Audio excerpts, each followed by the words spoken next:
doit aller le téléphone et survoler Kabou. Mais ça, il y a un million de vues.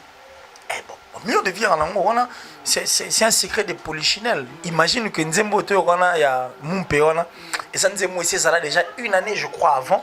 Et par contre, il y a un clip et ça dit 1 million. Donc, c'est à dévoiler un secret polichinelle. Soins de santé, famille, donc, stabilité, donc, c'est impossible, Kima. Non, parce que c'est mieux.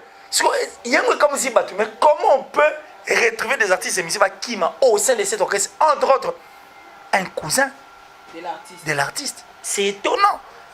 J'en ai marre de voir un artiste comme Ferré, bourré de talent comme ça, mais qui ne sait pas ce qu'il est et puis il ne sait pas où il est. Comment un artiste musicien c'est de faire comme Innocent.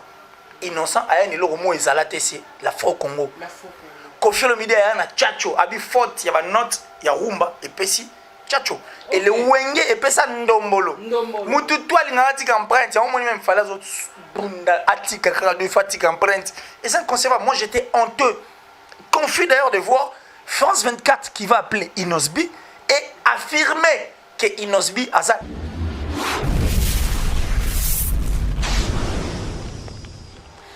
Botela balandinyo soya Saratola.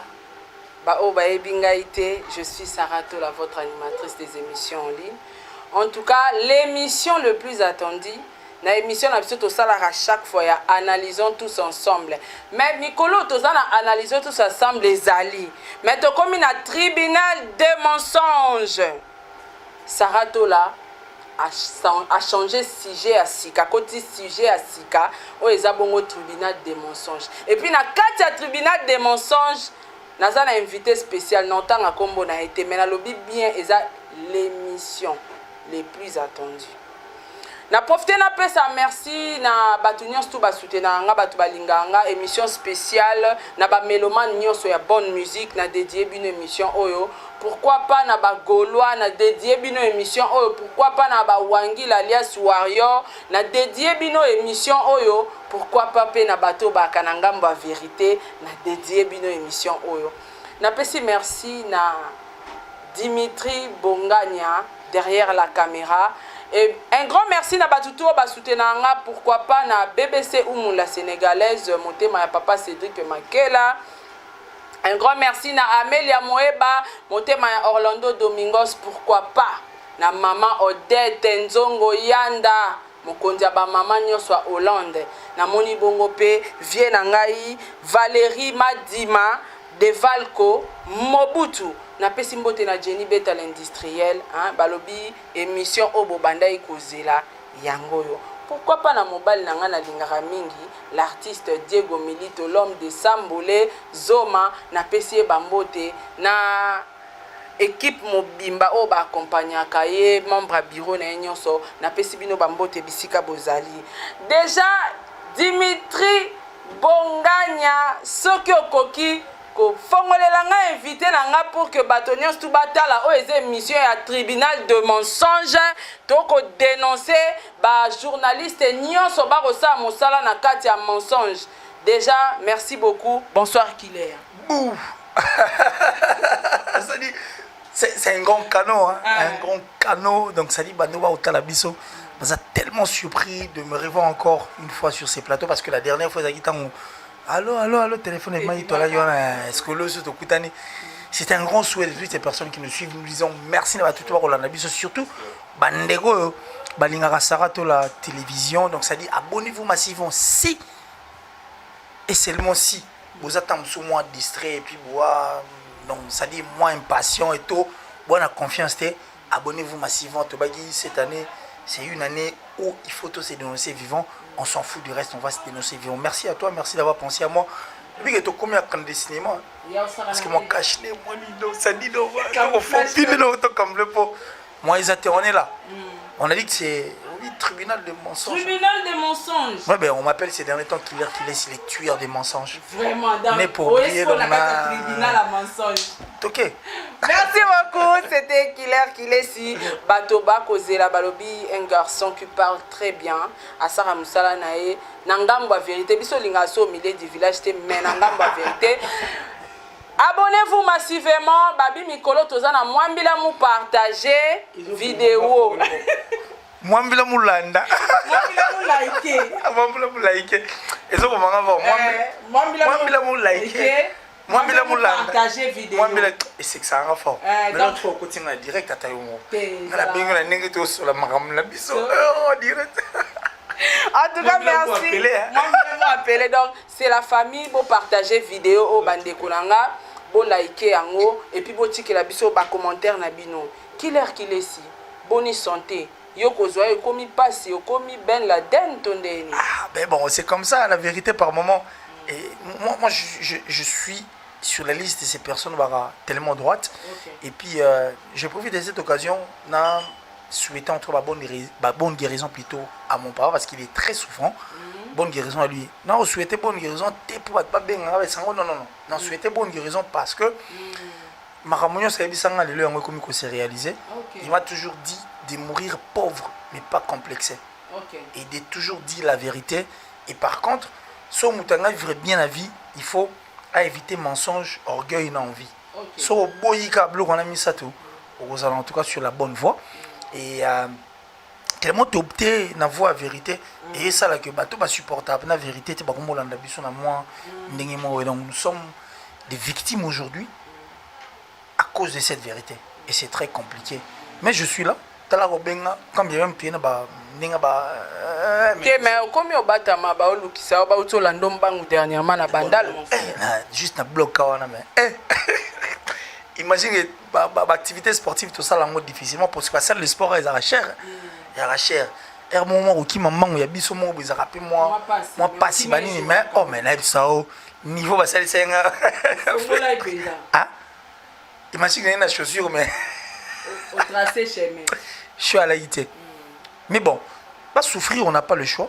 Mieux vaut mourir pauvre que complexé. Et puis la vérité, c'est notre mission, nous la voulons. Il faut tout ça pour musique et pour d'aïté. Il faut continuer et on s'en fout du reste.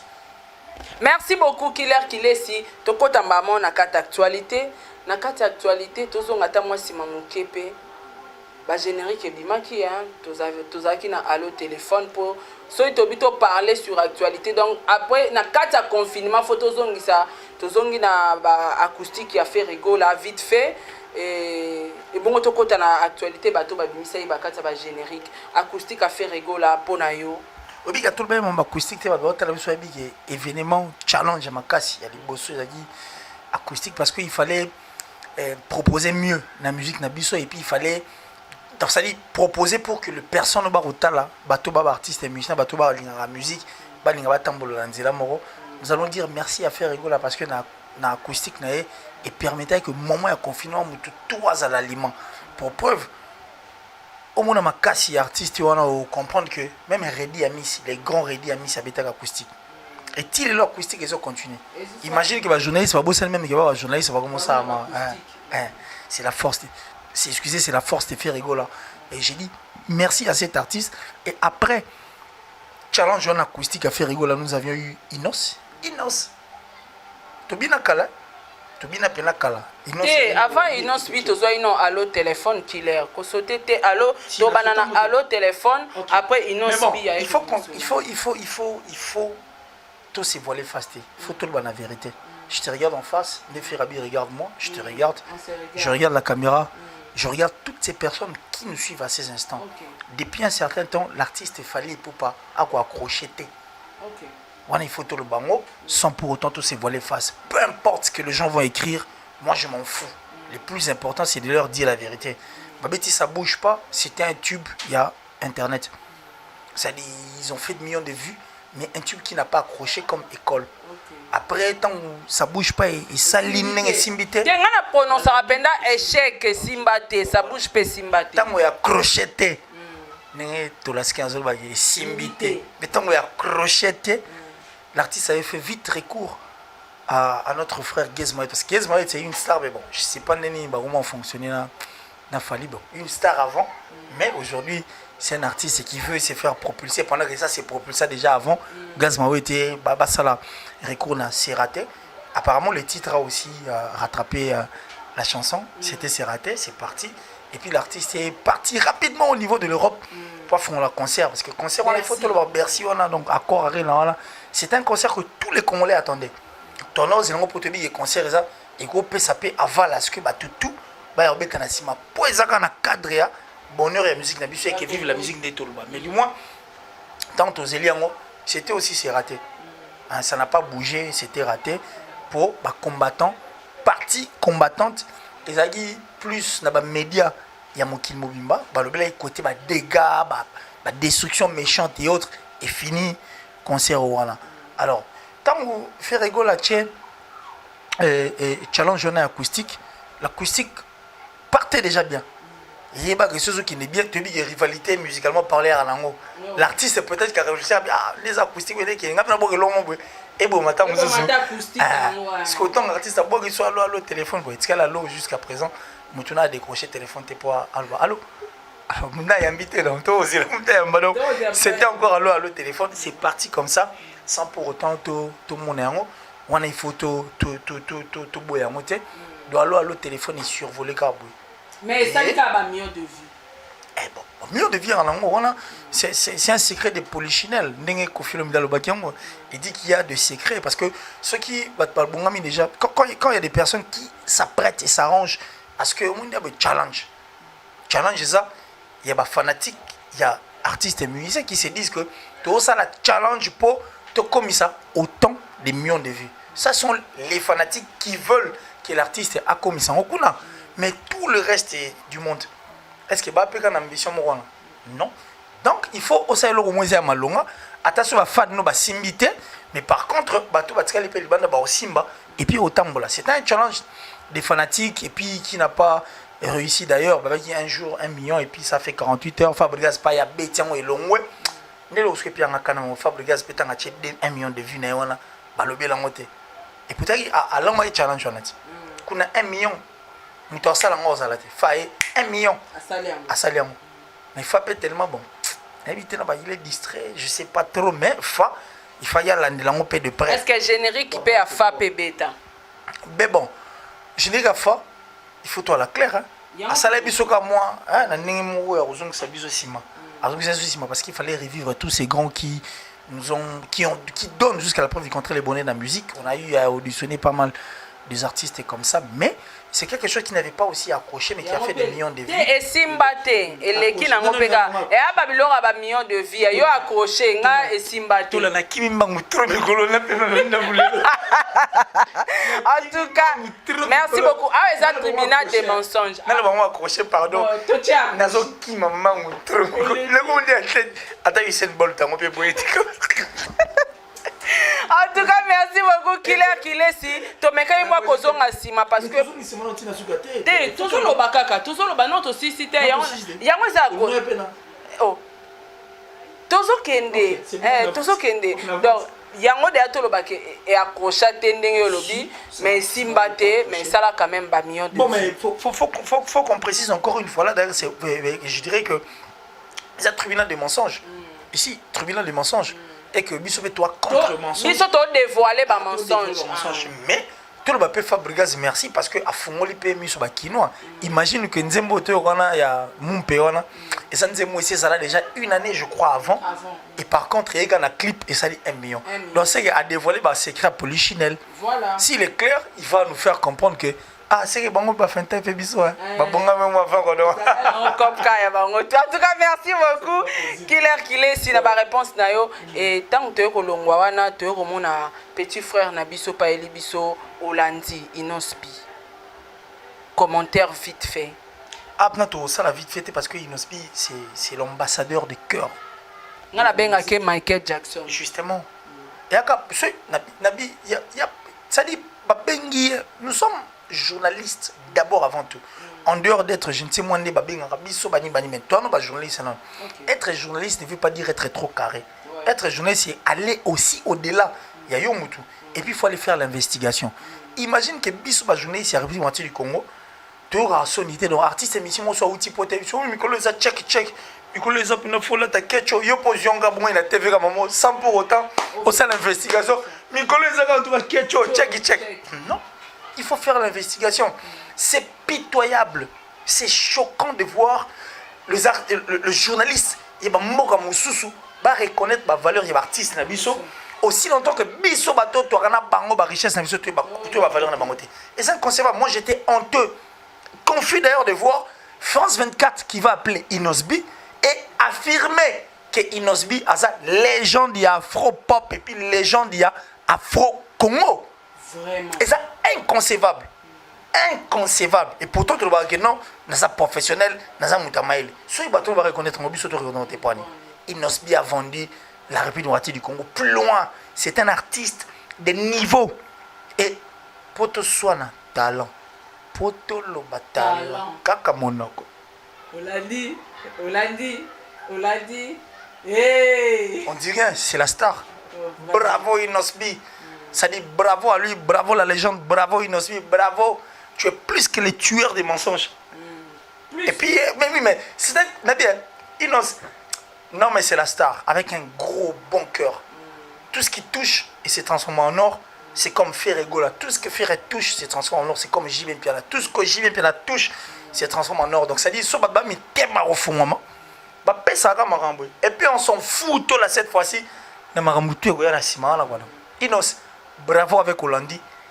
Des challenges ya vidéo ya Rosakanate. Et puis je rappelle encore, bande qu'on a vu il y a une victime. Moi, j'ai toujours été clair. On a TV que non, un système à million de vues. Avant, tu démystifies. Moi, je figure sur la liste de ces personnes qui ont dit non, un million de vues. Ça dit, secret pour la polichinelle et puis mensonge. On va dire que non. Album, nous sommes album, il faut un million de vues. Il fait bêta trop. Alors, le téléphone est bima un mois avant Hollandi. Hollandi, un mois après. Aujourd'hui, Hollandi a plus de millions de vues. Mais qui reviennent à la télé. Non, on a besoin des analyses. Non, mais un mois après, ils n'ont pas un million de vues à l'équipe. Ah, talentueux. Mais puisqu'ils ne le font pas, c'est honteux. C'est vraiment honteux. Et on n'a pas le choix, on ne peut que dire ça. Point barre. Le reste, on s'en fout. Donc s'il faut clôturer, hein, ça n'engage que moi. L'album ils ont engagé générique en tout cas Simbité. Et Simbité donc bébé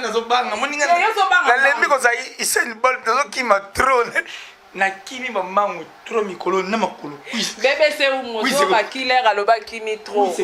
Maman Jeanne Grace Ndoki. Killer à Kimitro. Papa Ali Damavou ba Killer à Kimitro. Na supportant sous voiture et ma mère je me taxi au côté la police non ah maman Odette Diana Belle le mutu moko maman Odette nzongo yanda mokonza ba maman nyosa Hollande Killer azopakata bambango sérieux. Mais en tout cas, franchement, félicitations à Inos Binga Bengarayo Michael Jackson. Ah, voilà, star.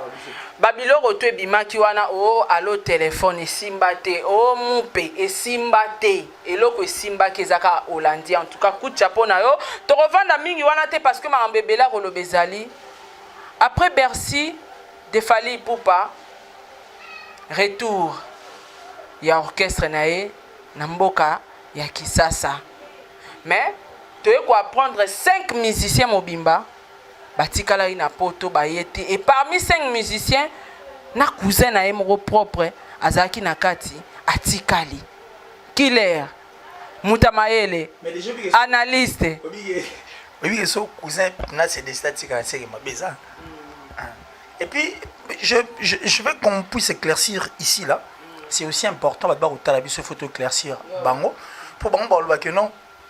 Moni biso toi danger toi on attend parce que maram na biso orchestre ba musicien ba kimi mais et comment on dirait sujet OK et ça sujeté et ça sujeté balbara quelle que soit la durée de la nuit le soleil apparaîtra Kofi Olomide Yembabi locuteur en ascenseur vérité l'escalier commis depuis la nuit des temps biso toi même le grand J.B. Piana le gros Weranson ba grand artiste papa on va voir même ba ina orchestre na bango batikala jamais ko vanter orchestre na bango ndenge est victime ezala raison et sali ki ba beta lisolo ya ba mission ba kimia est victime parce que est victime nous faisait avaler une pilule amère nous disant que banda makambo orchestre et banda je sais pas c'est un groupe d'accompagnement ko kimago te ko musika Yoko toke o kenon on est simplifié. On a kenon na tina suka. Tina suka mbamo. Na kenon tina suka. Ça dit banda ma orchestre banda c'est pas groupe d'accompagnement orchestre. Orchestre le orchestre on est tika leur zalaté. Des musiciens qui sont bien rémunérés. Ba mission baganas. Donc ça dit salaire rémunération. Soins de santé, ba famille na bango dans mon orchestre na. Stabilité ça qu'on a dans l'orchestre tika leur zalaté. Donc c'est impossible ba kima. Non, on est bâti ma campagne, parce que ça mieux.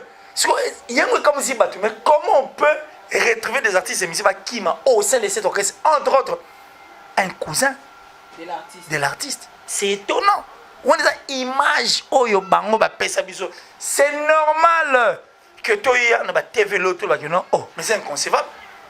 Ni orchestre ba baza bien makambutu les gars bien ba kima.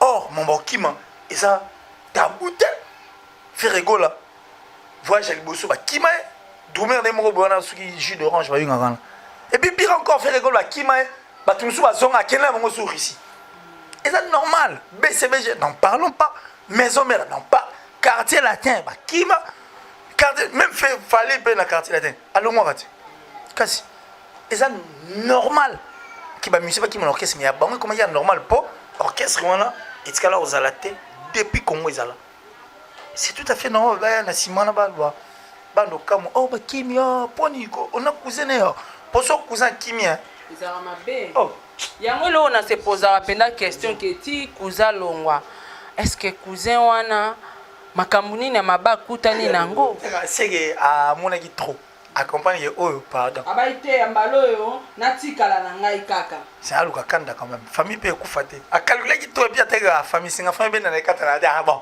natika la poteau na juka des intérêt il y a famille quoi donc normal plongeons dans l'actualité où ils ont cartonné Batou France 24 ba artiste international Bazolo Bella Nzembo ya regarde-moi il y a artiste Ferrego la Jésus des nuances.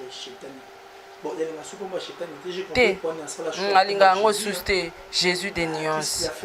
Puisqu'il a fait le choix de ce nom de Jésus, je parie que le nom de Jésus est rattrapé. Mon Ferrego là, on a fait m'énerve, a énervé fort. Il y a mon nom dans la musique à faire. J'en ai marre de voir un artiste comme Ferré bourré de talent comme ça, mais qui ne sait pas ce qu'il est et puis il ne sait pas où il est. Et pourquoi il doit avoir peur? Il y a bateau normal, le roi, mais des personnes où il y a la plus talentueuses que Bango. C'est étonnant. Ça, c'est un ange qui a chanté pour les humains. Et puis ça a toujours été un ange. Depuis la nuit des temps qu'on fait Ferrego la chante. Asa au capi à Mboga. Tu peux perdre d'artistes au Ferreté. Et c'est inconcevable. Et puis on ne peut pas perdre des artistes et musiciens. C'est-à-dire au détriment et puis na profit des artistes. Et moi, c'est inconcevable. Ça, c'est un ange qui a chanté. Pour pauvre, toi là. Hein? Na sengi yo eza plateau na yo émission na yo pour preuve omoni Nzembo yo bandeko batala ngo na lo bango batala ngo ta batala ngo to tshela bango mo extrait regardez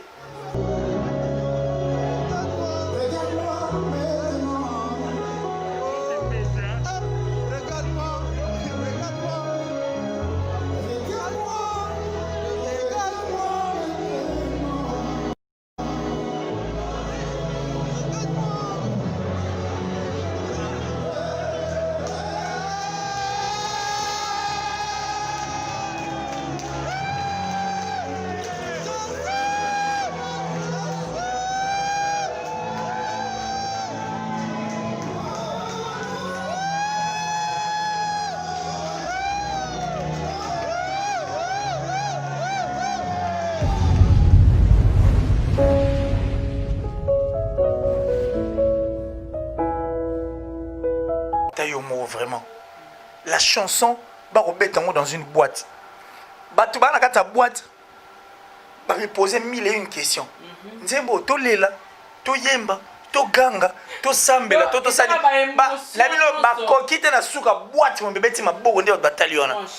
Siko artiste aboye pena il faut kaka atako moteur mabiango. C'est un niveau de faire il doit comprendre ce qu'il est et puis bah c'est notre artiste, ça c'est du lourd. Personne ne s'attendait que Ferrego allait nous donner une chanson. Il y a une pop sous là. Ça dit opérer bêta manango, papa m'a bêta opéra. Ferrego la bêta mais exception. et puis cadeau faire à Salibiso. C'est un concert. Mais à Zuyango, Bachango le moi single, Bapé Sabiso avant goût. Pourquoi ils en ont rumba trap? Pourquoi rumba trap est-ce qu'elle a la terre? Fallait abeta de rumba trap. Eh, abeta rumba trap teko. Aïe aïe aïe. Fallait abeta rumba trap. Est-ce que trap on entend pas trap? Pas bien trap les années. Trap c'est quoi? Trap. Trap, ils sont en Atlanta, les États-Unis. Ils ont cité mon trap. On a battu la drogue illégalement. Vous comprenez? Les gens qui ont dit que nous avons dit ça. Nous avons dit que nous avons dit que nous avons dit et puis ils ont combattu pour la place parce qu'on vend la drogue illégalement. Création parce qu'ils savaient qu'ils étaient en train de vendre la drogue illégalement et puis ils ont vulgarisé. La drogue n'a pas. C'est pourquoi on a créé le Rwanda Trap. Alors, Thomas Sali Trap, c'était un son basé sur la batterie, drum, na piano. Vous comprenez? Et c'est un son où ça a succès. C'était vers les années 90. Et ça a succès. Bon, bah, on a ça a succès. Et ça a nemo boende, bah, on va bétanzem, bah, trap wana. Et ce qu'on va trap, il y a place en Atlanta, aux États-Unis.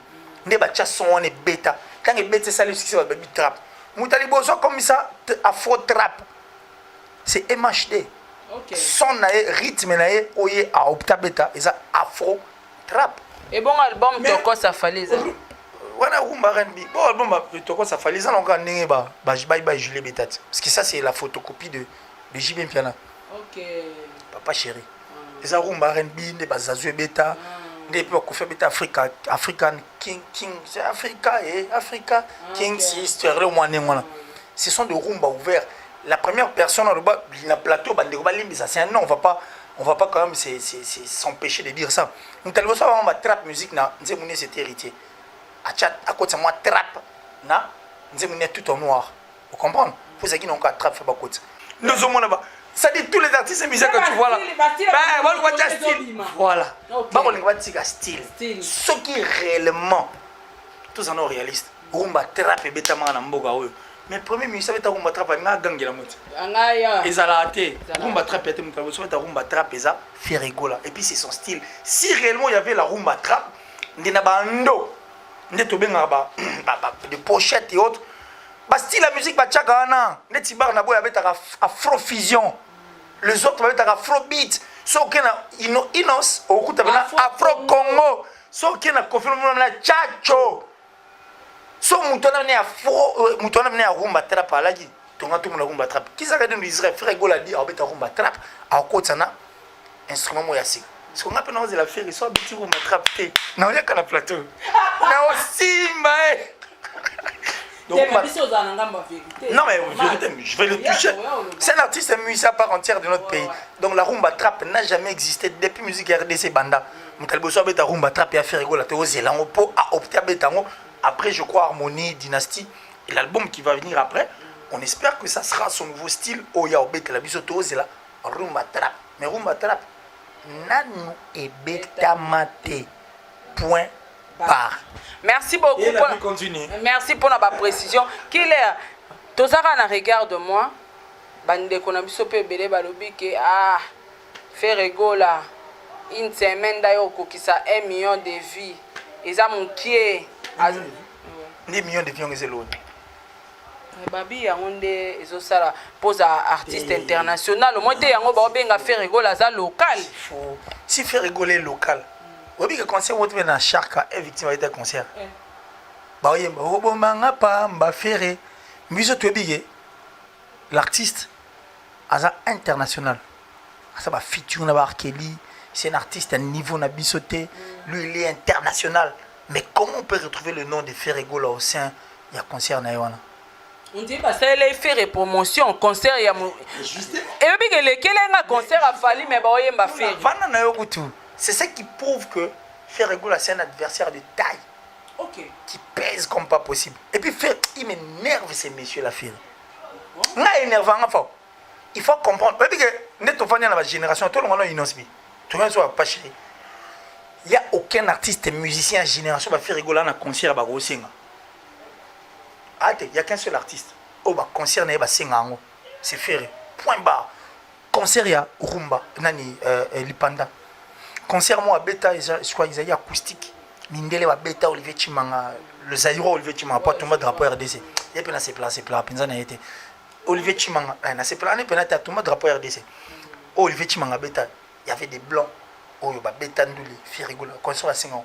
Même le Zénith de Firigola va 5 ans. Firigola, c'est l'artiste, parmi les artistes, propulseur artiste et musicien Moussous. Ferry fait partie. Azoa à Rebo, en tant que figurante, s'il vous plaît, à clip, à commissaire Lelo. Maman, toi, Ninani, Rebo. Nina, bravo. Firigola, à Yemana, to bossa na tu fais nabiso, Tutu Kaluji. Kipele. Kaluji a son ganata. Abetana, paix à son âme. Al Pacino, une très belle chanson, Simba, à Simbi Lungue, Simbi, à Bete Banzembu, à succès na batu. Te monite que yo pour commencer à partir mon corps, fallait pour papa sala, à sala featuring na Gazmawe te Mais Gaz a un succès avant Fali. Bon, en fait, il avait le succès avant que Bakou t'en Fali. Oh, Ligni, ne bon fallait ça là.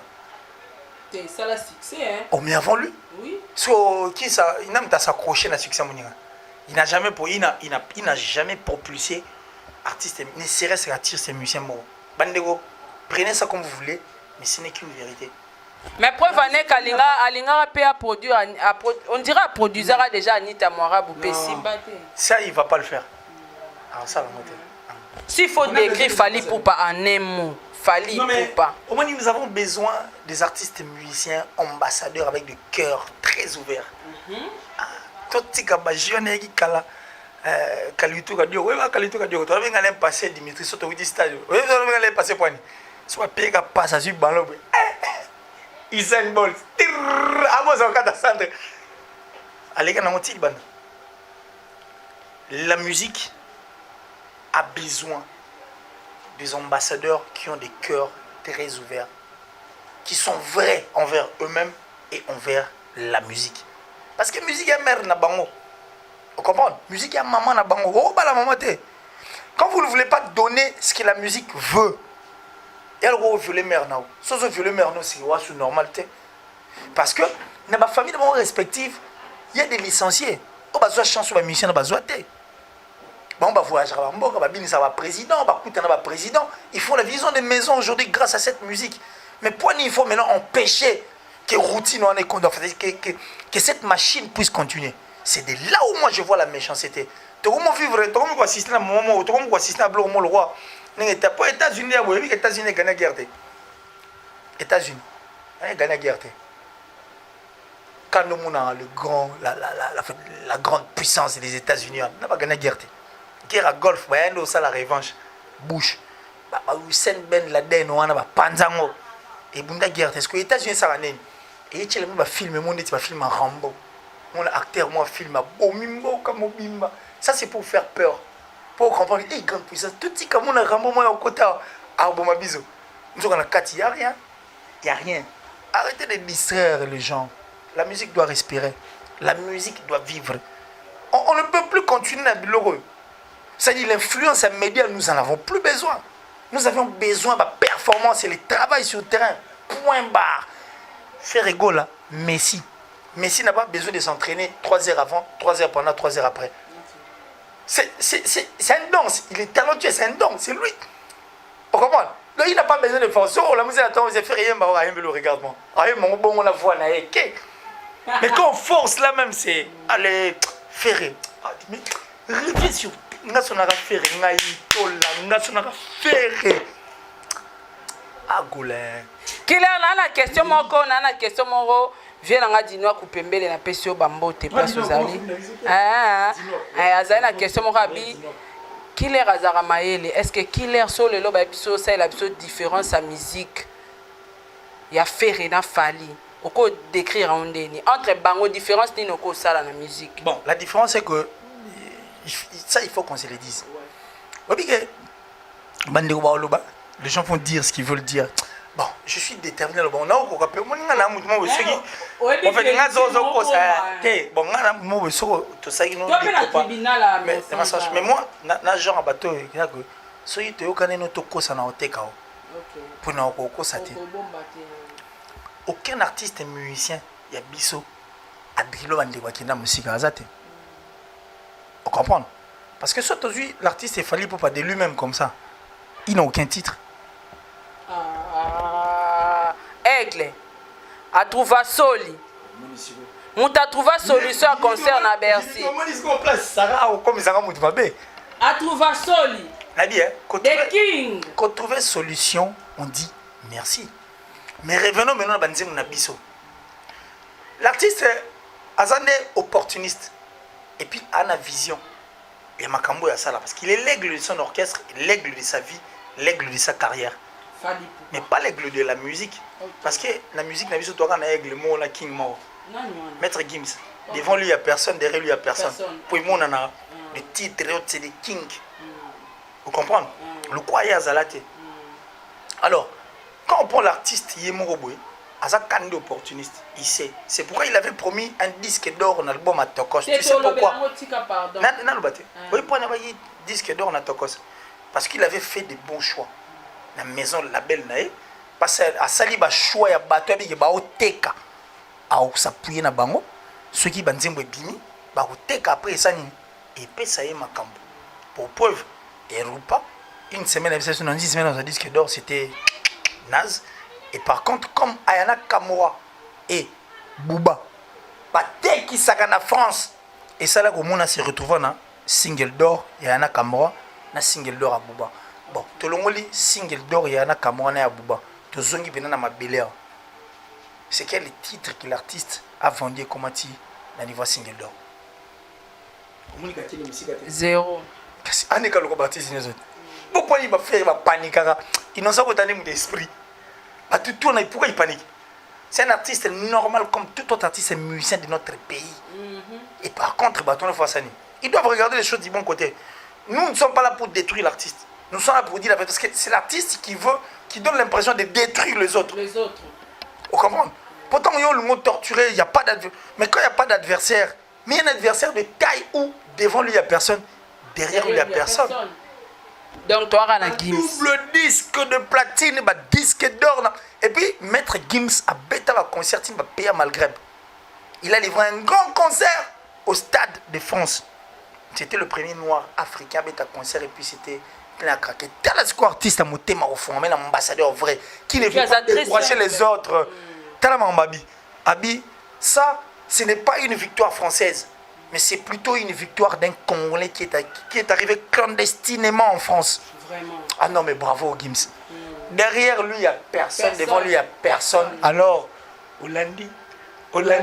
Michael Jackson. Hey. En tout cas, merci beaucoup, Killer. Hey, actualité Zali, Maramba Olobe Zali. Tout na ba concert na kina wa pe Boujaki, moi qui chasse et qui concert à chaque club il y a artiste na biso Fali Poupa et puis concert il y a Papa Chéri. Binadam. De la patrie. Ça lui c'est un cadeau, c'est un mystère de la musique. Papa Chéri. Congolaise.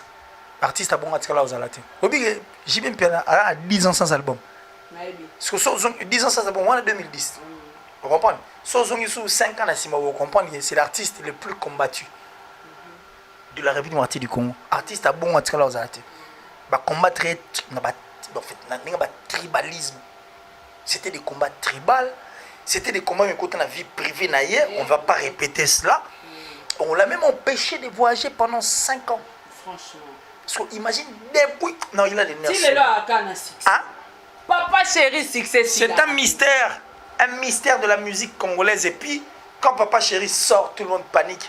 Mais ça, on va bien mieux. Lui, panique pas. Personne. Il est venu vrai qui peut. Pour qui part au les ailleurs. Bango katalaka kokolo. Qui part au les ailleurs. Ezalé Papa Chéri. Oui. Ah, il y a un pas bana batu qui paye ayo. Mais ils ont dérivé. Dérivé. Qui part au les ailleurs. Qui part kokolo qui paye ayo. Pas Chéri il y a qui va en bas du temps. Et puis, la limite, quand la même émission internet, on dit que tu la gagne pour Atala. C'est contrairement à la mission qui la tribunal des mensonges, il y a Killer là. Papa Chéri, Salvatore, 10 ans sans album. Il faut voir le combat. Yo, vous avez un concert à Papa Chéri. Commentaire sur ça. Un concert de qualité, quantité. Même Babi, il fallait bêta qui film. Film, voilà, côté. Côté penda qui est Batou. na Shark elingaki ebukana. Et puis musique. Chez Papa Chéri, le billet était à $20. Qu'on a payé 5 000 francs. $50 pour VIP. Bon, soit, bref. Chez Papa Chéri, c'était $20. $20 est refoulé. Le parking était à craquer. Il y avait la qualité. Il n'y avait pas de cache-nez chez Papa Chéri. Un concert digne d'être appelé concert en tout cas. C'était la classe. JB a donné le meilleur de lui. Et pire encore, le moment où Yoji Yamamoto, Yoji Yamamoto ne pardonne pas. Non, il est un mystique type. Un mystère de la musique congolaise. Donc ça dit un grand concert.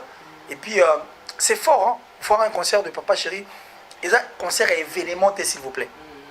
Papa Chéri, où tu n'avais pas été. Et un concert après confinement, s'il vous plaît. Parce qu'il y avait à faire un concert après le confinement et un concert après le Bercy. Mais allez-y comprendre. Et je dois encore signifier et puis préciser que avant d'être un concert à $20, avec un concert moins avant, c'était samedi et dimanche. Avec un concert à $200 la Gulf, c'était sur réservation. Plein à craquer, Papa Chéri. Okay. Sans publicité, 200. Et puis c'était 20.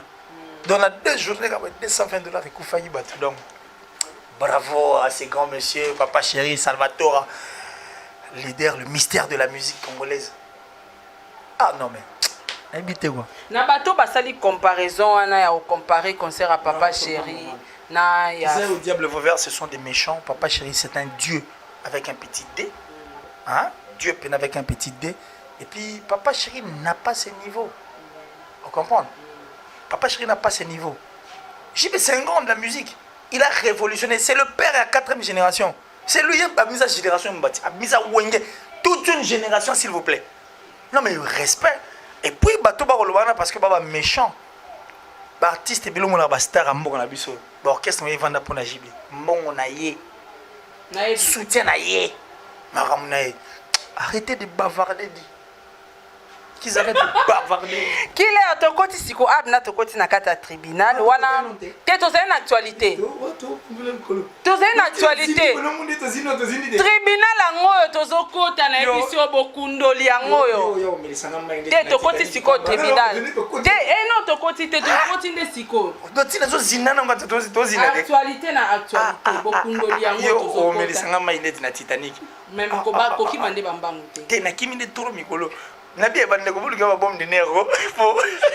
Mais franchement, bato ba tala biso, hein, bato ba soutenanga bulu ke la killer ba bombe de nerf penda po bambangu le kitro.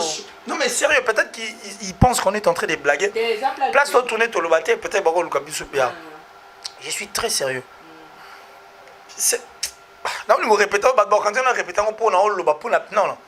J'ai dit merci à mon père. Bonne guérison lui pour nous la soutenir parce qu'il est très souffrant. Je le soutiens plutôt moralement de façon à la fort. Mais en tant que celui que je suis aujourd'hui, c'est lui. Il m'a toujours dit tu es persuasif. Tu es persuasif et il faut toujours dire la vérité parce que la vérité c'est la seule arme, la seule clé. Et Dieu n'aime pas les mensonges. Les mensonges, c'était le premier péché. Au moto comité na mokili puis c'est à cause du mensonge que motona nzambe to kabona que to kabona me répondre le kuta. Vous comprenez? Mon père n'aime pas les mensonges. Je l'encourage en tout cas bonne guérison à lui parce qu'il est vraiment très souffrant. Donc on a le bon makambo. On a père nanga donc na ko ko saraté pour na makambo ezanga mutuna makolo. Alors sérieux, nous sommes très menacés. Na cette tout fera chaque jour de ma vie. Je m'étouffe chaque jour de ma vie. Je ne laisse que mes yeux. L'exception de Mozalé. Dimitri. Non, Talaga Sarah Luka. Dimitri. Non, atelemi. Ngana, boyebike ngana oluka killer. Mais non mona killer te killer azara liboso na nga mais non mona killer te esenga ke na benga killer na téléphone killer ayambanga pona yeba ke killer aza place. Ba rappeler à Chine, regarde. Nazo luka killer. Botala killer. C'est comme ça que Mikolo na otambola. Bon, imaginez, je suis sérieux. Je suis très sérieux. C'est comme ça que nous avons autant parce que maman et les guitares. Bon, imagine, là, c'est tout faire chaque jour, oui. Pour Nani. Seulement parce qu'on a dit la vérité qu'il faut tout s'étouffer, oui. C'est inconcevable. Donc, je crois que nous avons toujours été clairs envers vous.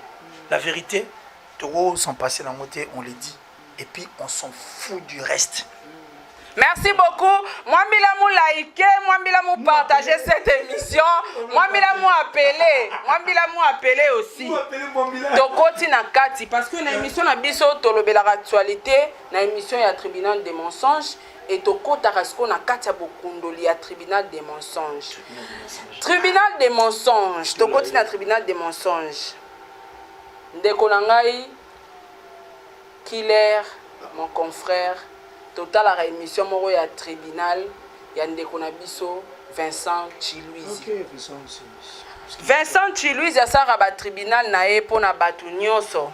Mais eza na eloko moko o na ngina senga pe na yo na batu nyonso tu. Toza na besoin ya tribunal des mensonges pona album Tokos 3 ans déjà. Mais fali pour la rara biso disque d'or dans 2 mois. Pour Vincent. Moi, ce que je peux dire, Vincent, d'abord, c'est... Et puis, nous, les journalistes, pour analyse comme il y a makambo mabe sur faire. Mais analyse to ko loba pour eza tribunal de mensonges. Eza mensonge ba kosa bisoti lelo ba ya pe ko s'excuser te. Et le cas inaperçu. Et to sengi na Vincent Chiluizi atie la biso yango na tribunal. Toza na besoin analyse wana ba analyste nyonso ba benga ba grand ba ça la biso tribunal oyo. Mais bon, avec Vincent Chiluizi, c'est plus qu'un frère parce qu'avec Vincent, on a passé, nous passons jusqu'à la preuve du contraire des bons moments. C'est vraiment plus qu'un frère. C'était sur ces mêmes plateaux. Moi, Vincent et Thierry Mumbaya, mon jumeau. Parce qu'on passe à l'angapela. Il passe à l'angapela, ça dit, tu passes à Rabat. Là où la catch, on a parlé dans Kangangwe. Là où il y a pote, là, bloqué, la catch, on a dit, on a Kangangwe rouge-noir. La Kangangwe. Et puis, on a parlé dans la c'est vraiment un frère. Tout ça pété en ça l'émission au tribunal pour parler sur ces disques d'or. De développer Maël et Thierry a parlé, j'ai parlé, Vincent aussi avait parlé, comme c'est lui qui avait cette police de débat, et a posé des questions et on avait répondu. De quoi ça paie recours. L'émission là, ils vont écouter ce qu'on avait dit. Donc je crois qu'il y a déjà eu une émission dans Makambo. Mais c'est que l'artiste aussi doit retenir une artiste souvent que depuis la nuit des temps, ça a vu que difficulté ça na ba congolais ba saïwa et on sombre ba CD. Difficulté à na bon on sombre ba CD. On a difficulté on sombre ba CD et ça là que ato betine ni bon ba na sombre ba téléchargement ba na tala on ka stream bani. Ba na difficulté na gina payer CD. On a parlé, ça peut encore poser problème. Mais quand l'artiste parle d'un disque d'or, au départ, il avait fait confiance na bateau ya ciblaki. Pour y ba qui bateau na ba tekisaka. Et ben a succès. À ça peut na bango. Mais ça qui ça le contraire à Makam. Et puis disque d'or y était. Et ça comme on son disque d'or s'il faut le bilan parce que ça fera 3 ans aujourd'hui disque d'or ils ont maté. Mais la France au monde en là ba nino ba artiste be ba disque d'or à 2 jours. Journée mon gars mais pas 50 000 à son disque d'or. Et comme il a révolu. Oh, tout à Makam. C'est comme il révolu tout ça peine a besoin ba ça lango ba analyse parce que ceux qui ba artiste mususu. Moi te ke ba analyse ngeza la akosa biso alaka biso boye na boye comme tout ça déjà na tribunal j'ai parlé que peut-être au rebander la sous-soupé une autre émission d'ailleurs voilà. je dirais aussi à Vincent ça ferait un grand plaisir hein. Je parie que lui et moi on s'appelle régulièrement là on va route tout sur le plateau tout ça donc Thierry Mumbaya mon jumeau Mumbaya le pharaon Falo et puis Vincent Chiluizi le président il y a tribunal Nangai Namo. Donc, tu es au Kana, tu es na plateau, tu es sur la Namo. Puis ça paye le Kanissa Malonga. Tu es déjà. Mais tu es ce n'est pas un problème. Merci beaucoup. Yango Ezaki vraiment ngapna na senga kiango et puis na sengi isusu tribunal de mensonges émission il y a Vincent et il y a Franck Stemai na Robinho Mundibu. Tu as regardé ça? Non mais Robinho ça fait très mal au cœur. Ça fait très mal au cœur de voir un artiste comme Robinho qui va dédier sa carrière et en fait Robin on a posé ça tube néon. Faut comprendre que il avait essayé de s'accrocher avec Inosbi, encore Inos américain. Cara. Robin a que 6 fois dans l'aéroport à son apoto. Si, a un visa 6 mois. Il y a bossé les gars en entrée mort. Il y a quel amour? Ah, ça c'est poto comme ça que poto et bon ma image hein, quelqu'un le roi musicien. Ba image qui est à Bercy quand on songa à ça la sauce. Donc, 6 fois, nous avons raté. Habitez-moi tout. Les hommes, nous allons rater. Nous manquons. na manqué ka makambo esila moko dans le manquer ka respect ziko pena la manquer pour la boire keloko na ngai. Ça fait mal de voir un artiste comme Robino. Robino, c'est un produit à maison mère. Hein. Maison mère souffre fort pour naï. Mais à beau salaté que maison mère oya yo kota na sala deux vocaux et ça la succès. Et ça maison mère ba faire ba bunda. On a photo le ballon bo. Ba Bill Clinton. Mazo reconnu. Julie Tibaselio non. Nabi que ça on a cadre le ndule na saka moi guerre des ans. Robino n'a aucune chanson qui est connue en dehors à Génaï. Yo pensez munia soit to ba non boy. N'est dans quel ça Robino c'est quelle star que tu connais? Personne. Mais surtout qui pas Fabregas. Il y a d'abord Fabregas, mais Fabregas est un artiste et musicien belé au bazar à succès. Le patron aujourd'hui bien affilé. Il n'y a pas photo avec Robino. Surtout que nous n'en parlons pas. Fabregas a des génériques et des chansons qui cartonnent jusqu'aujourd'hui. Et Zoabiso. Robino Moudi, avec ses 10 millions de vues, 15 millions de vues à l'Obana, il n'a aucun concert, s'il vous plaît. C'est un artiste musicien de notre pays, mais aucun concert. À la concert à 10 $, monsieur Loté. Exact. Il a beaucoup de choses à faire dans la musique. Il ne doit pas dédier sa carrière pour un artiste musicien. Non, non, Robino, tu es encore trop jeune. Bill Clinton, Robino. Robino, tu es encore trop jeune. Tu as beaucoup à donner. Mais travaille. Ceux qui n'osent pas, tu n'as dédié sa carrière à personne. Pourquoi toi, tu vas dédier ta carrière à une personne? Pourquoi il faut vivre en fonction de tout le monde? Il y a un sens. Tu es un artiste et musicien à part entière. Et puis, musique et gesticule là. Bon, c'est ça, il y a l'homme coopérer sur tes osas. Ah, Robino. Bétandouli. Koutunga. Soit. Ah, bon, ma paix image à musique n'a vu soit. Parce que quand on a des chansons du genre sud-africain, on sud-africain, mais c'est pas intéressant, Robino, tu es encore trop jeune. Bétandouli. C'est la comédie. Et je vais demander à tout va soutenir à faire rigoler. Aucune personne n'a répondu à Robino. Ah, il a mis album. Il a mis un zem. Sous Hollandais. À quel assis on a aéroport, on a vu. Mais conseil ni noko pesa parce que dans le tribunal de mensonge nazo démentir bande kona biso ba journaliste ba osamusa na bango na bosolo te. Conseil ni noko pesa na Frank Stemai parce que Frank Stemai mutayaki na ba question wana. Moi j'ai suivi Frank Stemai azo poser question. Place abanda ko manquer Ferregola azo poser question. Ferregola azo ki likanisi ya kosangisa bana nyonso a wenge bayemba bacha banze mon album na yo est-ce que yo ba contacter au comptoir Ferregola n'a pas dit ça alobi ba collègue na ye Robino yemba na Ferité aza petit na ye donc il a pas cité les petits matanga ki ba collègue donc c'est Vincent asali pont il y a manquement il y a respect wana envers Ferregola conseil ni okopesa na ye na tribunal des mensonges. Je ne veux pas intégrer Marambo aussi. Parce que Stemai, c'est plus qu'un frère. Comme je l'ai dit, avec Thierry, Stemai, Vincent Chilouise. En tout cas, ça plus que ma frère. Non. Mais étant donné que personnellement, on a Bango, ça reste encore une famille. Franck n'est pas une personne à conseiller. C'est un journaliste à part entière. Il s'y connaît, il a la maîtrise à Marambo. Et je pense qu'à Mkolo, il va Marambo. Mais ce que je dois dire dans ma surtout, que nous avions dit, la déontologie journalistique, il faut que nous aurons information à la source, tu es dans te traiter, après tout ça, te diffuser. Tout keba, musique et gesticulaire. Les lots, des légendes. Bah oui, rançon également. Mais est-ce que ça on est tout le monde à soutenir Rébi Amis? Les loparos, ça se guerre là-bas. Je ne pense pas. Nous devons aimer la musique. Nous devons accompagner la musique. Mais si nous devons contribuer pour participer à ce que la musique est koufa, bondo kisko bandi dewan. Si nous les daye, to sukandeni. Si nous les koufi to suka, pour biso kop na biso yango. Mais nous allons à libaya. Ajuster en ali bende si ko biso ba journaliste auteur na culture so so culture dai on comprendre que to qui non faux voilà do bande ko ba me ko tala makambo en tout cas du bon côté et puis bon et que vive la musique des Républiques démocratiques du Congo parce que toi on a vraiment besoin et ça biso bien quoi Merci beaucoup Killer. Tokomi na suka émission na biso question mo ya suka et elinga natala ki ndeko na biso. Ah, natala ndeko na biso Mumbaya na Kapash ouais. Bango wana pe baba ndeko na nga.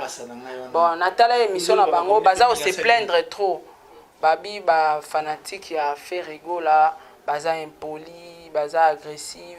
Bango nde ba osala ke bango balobelaka makambo ya vérité, balobelaka regarde-moi te parce que baza b'impoli bafingaka trop, baza déjà bato oyo ba respectaka bato te yango esalaka bango basala analyse te sur regarde-moi ya Ferrigo là. Okoloba na bango nini take ba frère na et surtout jumeau na lisusu. C'est mon jumeau. Je parie que lui l'a vu. Moi même ba jumeau abotami placé ta mo libumon baza m'empreinte n'est monté. C'est que mon kilito a 6 milliards sur 7 milliards. Tu as la différence à ma vie, na ma façon de voir les choses. Au contraire,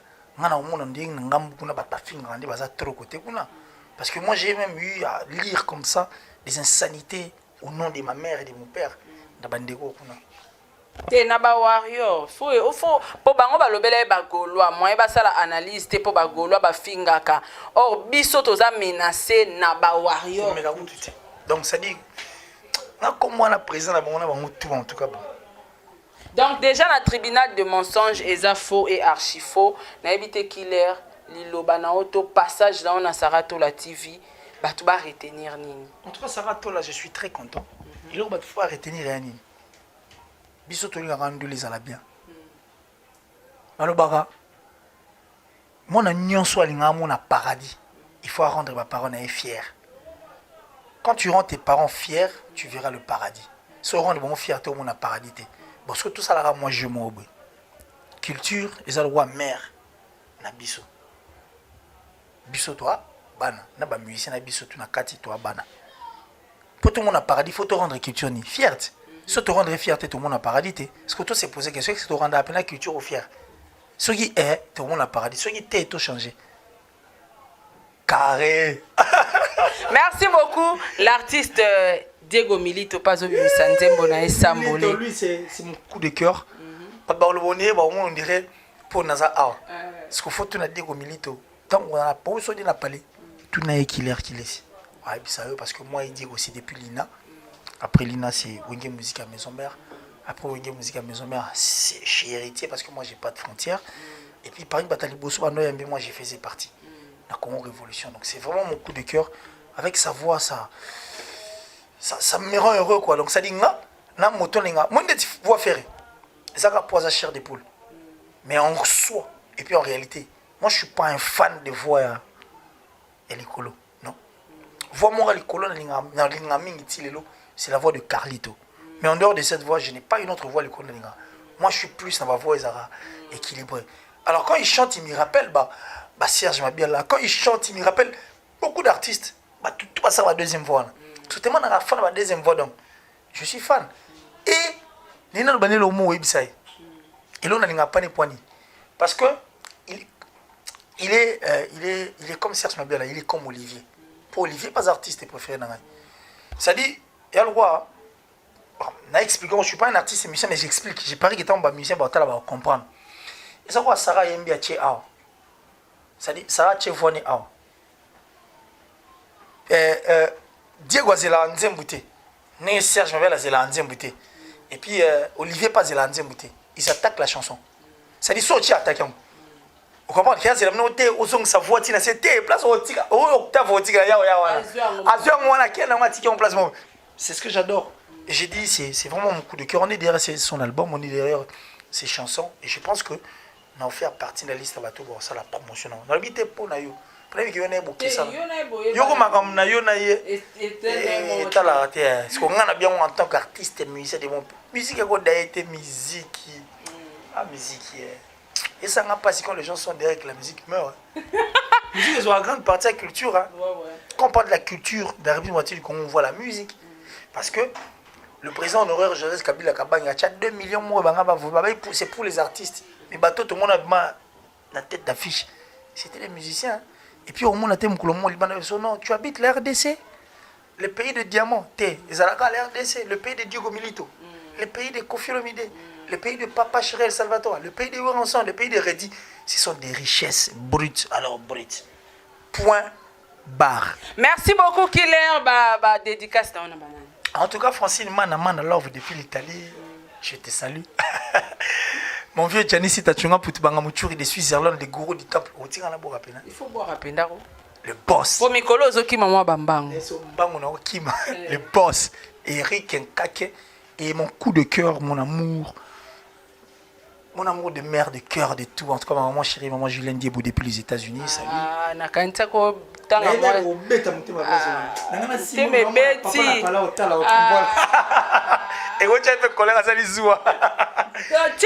amour de cœur.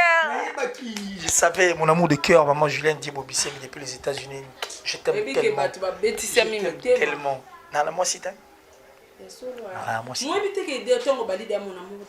c'est ma maman. Je l'adore tellement. Et puis, elle va mourir en Autriche, Saint-Esprit. Venanga Odilo, mon pouille, l'exemple à suivre. Yama Rachel Moussolon, Nzamba Fantasy. Merci comme ça, Westerega depuis l'Afrique du Sud. Merci à mon ami personnel, Fabrice Emmanuel Kalonji depuis l'Italie. La première dame de Lausanne. Merci, Koyago Belich, un vrai parent riche. Andy Louawa, un enfant pas comme les autres. Jean-Paul Mastaki depuis Norvège. On a donc de tous les temps.